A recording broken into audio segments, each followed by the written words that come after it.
കടലിൽ മീൻ പിടിക്കാൻ പോയ ഇവർ ഒരു സീ മോൺസ്റ്ററിനെ കണ്ട് പേടിച്ച് തിരിച്ചു വരുന്നു. എന്നാൽ ഈ സീ മോൺസ്റ്ററുകളാകട്ടെ പൊതുവെ പാവങ്ങളായിരുന്നു. അത് മാത്രമല്ല, ഇവർക്ക് മനുഷ്യന്മാരെയായിരുന്നു ഭയം. മനുഷ്യന്മാരെ ഇവരെ ലാൻഡ് മോൺസ്റ്റേഴ്സ് എന്നാണ് വിളിച്ചിരുന്നത്. സീ മോൺസ്റ്ററായ ലൂക്ക അവനെ പോലെ തന്നെ ഒരാളെ പരിചയപ്പെടുന്നു, ആൽബർട്ടോ. ആൽബർട്ടോ നീന്തി കരയിലേക്ക് കയറിയപ്പോഴേക്കും അവന്റെ രൂപം മനുഷ്യന്മാരുടേതുപോലെയായി മാറിയിരുന്നു. മനുഷ്യന്മാരെ പേടിച്ച് ഒരിക്കൽ പോലും കരയിലേക്ക് പോയിട്ടില്ലാത്ത നമ്മുടെ ലൂക്ക ഇത് കണ്ട് ഞെട്ടി നിൽക്കുകയാണ്. അവന്റെ ഞെട്ടൽ മാറുന്നതിന് മുമ്പ് തന്നെ ആൽബർട്ടോ അവനെ വലിച്ച് കരയിലേക്ക് ഇടുന്നു. ഉടനടി ലൂക്കയുടെ രൂപവും മനുഷ്യന്റേതുപോലെയായി മാറുന്നു. ഈ ട്രാൻസ്ഫോർമേഷൻ കണ്ട് പേടിച്ച് കരയുകയാണ് ലൂക്ക. പക്ഷേ എങ്കിലും കരയിലെ മനോഹരമായ കാഴ്ചകൾ കാണാൻ അവൻ മറന്നില്ല. കൂടുതൽ സമയം ചെലവഴിക്കാതെ നമ്മുടെ ലൂക്ക തിരിച്ചു വീട്ടിലേക്ക് പോകുന്നു. ക്യൂരിയോസിറ്റി കാരണം അന്ന് രാത്രി അവൻ ഉറങ്ങിയതേയില്ല. പിറ്റേ ദിവസം ലൂക്ക ആൽബർട്ടോയുടെ കൂടെ വീണ്ടും കരയിലേക്ക് പോകുന്നു. ആൽബർട്ടോ അവനെ നടക്കാൻ പഠിപ്പിക്കുകയും അവന്റെ സീക്രട്ട് പ്ലേസിലേക്ക് കൂട്ടിക്കൊണ്ടു പോവുകയും ചെയ്യുന്നു. അവിടെ വെച്ച് ആൽബർട്ടോയുടെ ഡ്രീമായ ലോകത്തിൽ എവിടെ വേണമെങ്കിലും കറങ്ങാൻ സാധിക്കുന്ന സ്കൂട്ടർ ലൂക്കയ്ക്ക് പരിചയപ്പെടുത്തി കൊടുക്കുന്നു. അങ്ങനെ സ്കൂട്ടർ എന്ന സ്വപ്നം ലൂക്കയുടേത് കൂടിയായി മാറുന്നു. ഇവരൊന്നിച്ച് പലതവണ സ്കൂട്ടർ ഉണ്ടാക്കാൻ ശ്രമിക്കുകയാണ്. എന്നാൽ പരാജയം മാത്രമായിരുന്നു ഫലം. എങ്കിലും ഇവര് നല്ല സുഹൃത്തുക്കളാകുന്നു. പേരൻസിന്റെ വാക്ക് തെറ്റിച്ച് കരയിലേക്ക് പോയ ലൂക്കയെ അവന്റെ അങ്കിളിനൊപ്പം ദൂരൊരു സ്ഥലത്തേക്ക് അയക്കാനായിട്ട് അവർ തീരുമാനിക്കുകയാണ്. അതുകൊണ്ട് തന്നെ ആൽബർട്ടോ സജസ്റ്റ് ചെയ്തതുപോലെ തൊട്ടടുത്ത് മനുഷ്യന്മാർ മാത്രം താമസിക്കുന്ന ഒരു ഗ്രാമത്തിലേക്ക് സ്കൂട്ടർ സ്വന്തമാക്കുന്നതിന് വേണ്ടിയിട്ട് ഇവർ യാത്ര തിരിക്കുന്നു. സീ മോൺസ്റ്ററുകളെ കണ്ടാൽ കൊല്ലാൻ തയ്യാറായി നിൽക്കുന്ന മനുഷ്യന്മാരായിരുന്നു അവിടെ ഉണ്ടായിരുന്നത്. ആ ഗ്രാമത്തിൽ വെച്ച് അവർക്കൊരു ഫ്രണ്ടിനെയും ഒരു എനിമിയെയും ലഭിക്കുന്നു.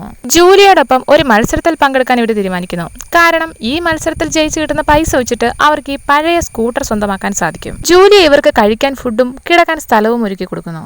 ജൂലിയയുടെ അച്ഛനെ ഫിഷിംഗിൽ സഹായിക്കുന്നത് വഴി മത്സരത്തിന് വേണ്ടിയിട്ടുള്ള എൻട്രി ഫീ ഇവർ കരസ്ഥമാക്കുന്നു. മത്സരത്തിന് പല ഘട്ടങ്ങളുണ്ടായിരുന്നു: സ്വിമ്മിംഗ്, ഈറ്റിംഗ്, സൈക്ലിംഗ്. ജൂലിയ സ്വിമ്മിങ്ങും ആൽബർട്ടോ ഈറ്റിംഗും നമ്മുടെ ലൂക്ക സൈക്ലിങ്ങും എന്നിങ്ങനെ ഓരോരുത്തരായി ഓരോന്നും സെലക്ട് ചെയ്യുന്നു.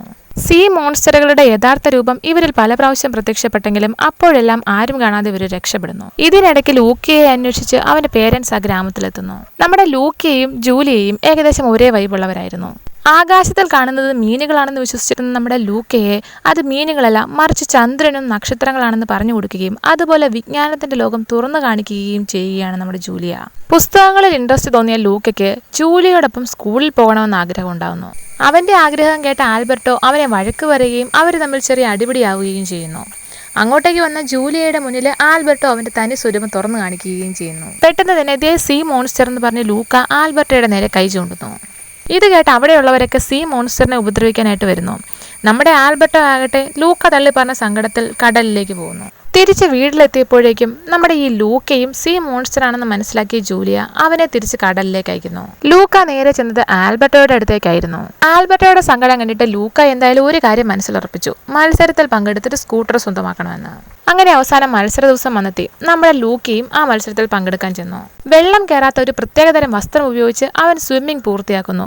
പാസ്തയും കഴിച്ചു തീർക്കുന്നു. പക്ഷേ സൈക്ലിങ്ങിന്റെ സമയത്ത് മഴ പെയ്യുകയാണ്. ഇവന്റെ ദേഹത്ത് വെള്ളം വീണ് കഴിഞ്ഞാൽ ഇവന്റെ സീ മോൺസ്റ്റർ രൂപം പുറത്തു വരികയും ചെയ്യും. എന്ത് ചെയ്യുമെന്നറിയാതെ നിൽക്കുമ്പോഴാണ് നമ്മുടെ ആൽബർട്ടോ ഒരു കൊടയുമായിട്ട് അങ്ങോട്ടേക്ക് ഓടി വരുന്നത്. പക്ഷെ നമ്മുടെ എനിമി ആൽബർട്ടോയെ തട്ടി താഴെ ഇടുകയാണ്. വെള്ളം വീണ ഉടനെ ആൽബർട്ടോയുടെ സീ മോൺസ്റ്റർ രൂപം പുറത്തു വരികയും അവിടെയുള്ള ആളുകളെല്ലാം ആയുധങ്ങളുമായിട്ട് അവനെ ഉപദ്രവിക്കാൻ എത്തുകയും ചെയ്യുന്നു. പിന്നെ ലൂക്ക ഒന്നും നോക്കിയില്ല. മഴ നനഞ്ഞ് നമ്മുടെ ആൽബർട്ടോയെയും സൈക്കിളിൽ കയറ്റി കടൽ ലക്ഷ്യമാക്കി വെച്ചു പിടിച്ചു. നമ്മുടെ ജൂലിയയെയും ഇവരെ രക്ഷപ്പെടുത്താൻ ശ്രമിക്കുന്നു. പക്ഷേ നമ്മുടെ ജൂലിയ ഇടയ്ക്ക് വെച്ച് വീണു പോവുകയാണ്. ഇത് കണ്ട് സീ മോൺസ്റ്ററുകളായി നിൽക്കുന്ന നമ്മുടെ ലൂക്കയും ആൽബർട്ടയും അവളെ വന്ന് സഹായിക്കുന്നു. ഇതൊക്കെ കണ്ടു നിൽക്കുന്ന അവിടുത്തെ ആളുകൾ സീ മോൺസ്റ്ററുകളെ അവരിൽ ഒരാളായി തന്നെ കണ്ട് അംഗീകരിക്കുവാനും നമ്മുടെ ലൂക്കയ്ക്ക് ഫസ്റ്റ് പ്രൈസ് കൊടുക്കുവാനും തീരുമാനിക്കുന്നു. കഥ ഇവിടെ അവസാനിക്കുന്നൊന്നുമില്ല കേട്ടോ.